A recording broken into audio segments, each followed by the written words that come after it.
તો સમાચારો રાજકોટથી જ અજ્ઞાત જગ્યાએ ગયેલા કોંગ્રેસના ઉમેદવારો પરત ફર્યા છે।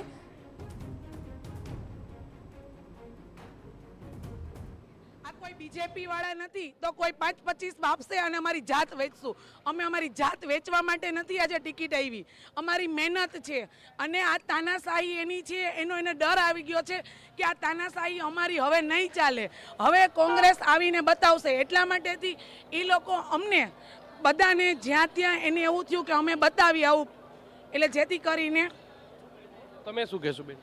અત્યારે ભાજપ સરકાર અત્યારથી હાર ભાડી જ ગઈ છે અને પોતાનામાં ભડકો છે, જ્યારે પ્રજાને પણ રોષ છે અને સામદામ દંડ ભેદની નીતિ અપનાવવામાં આવી હતી। કોકને દબાવવામાં આવતું હતું, કોકને પ્રલોભન આપવામાં આવતું હતું, પણ કોઈ અહીંયા વેચાય એવું છે નહીં, પણ પ્રોટોકોલ મુજબ જે થતું હતું એ કર્યું છે। સ્પષ્ટપણે એટલે તમામ જે કોંગ્રેસના ઉમેદવારો છે તેમને અહીં લાવવામાં આવ્યા છે ને જે પ્રકારે શહેર કોંગ્રેસ કાર્યાલયના દ્રશ્યો જોઈ રહ્યા છો કે તમામ જે ઉમેદવારો છે તેમને હાલમાં અહીં કોંગ્રેસ કાર્યાલય ખાતે લાવવામાં આવી છે। કેટલાક એવા પણ જે ઉમેદવારો હતા કે જેઓ જે ભાજપના દબાવમાં ન આવે અને કોંગ્રેસના જે સિનિયર આગેવાનો હતો તેમને પોતાનો પ્રચાર છે તે ચાલુ રાખ્યો હતો, પરંતુ ખાસ કરીને જે ઓબીસી સીટ પર જે ઉમેદવારોએ પોતાની દાવેદારી કરી હતી, સાથે સાથે જે પ્રથમ વખત ચૂંટણી લડી રહ્યા હતા, પછાત વિસ્તારમાંથી જે પણ ઉમેદવારો આવી રહ્યા હતા, આ તમામ લોકો છે તેમને એક સાચવવાનો કોંગ્રેસ દ્વારા એક્શન પ્લાન કરવામાં આવ્યો અને આજે જ્યારે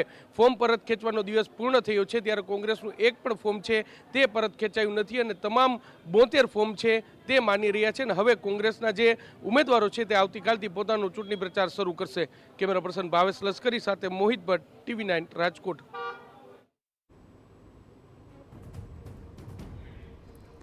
તો રાજકોટ જે પ્રકારે ઉમેદવારી ફોર્મ પરત ખેંચવાનો છેલ્લો દિવસ હતો તે પહેલા અજ્ઞાત જગ્યાએ કોંગ્રેસના ઉમેદવારો ચાલ્યા ગયા હતા। તેઓ પરત ફરતાની સાથે જ તેઓએ ભાજપ પર આક્ષેપ લગાવ્યા છે।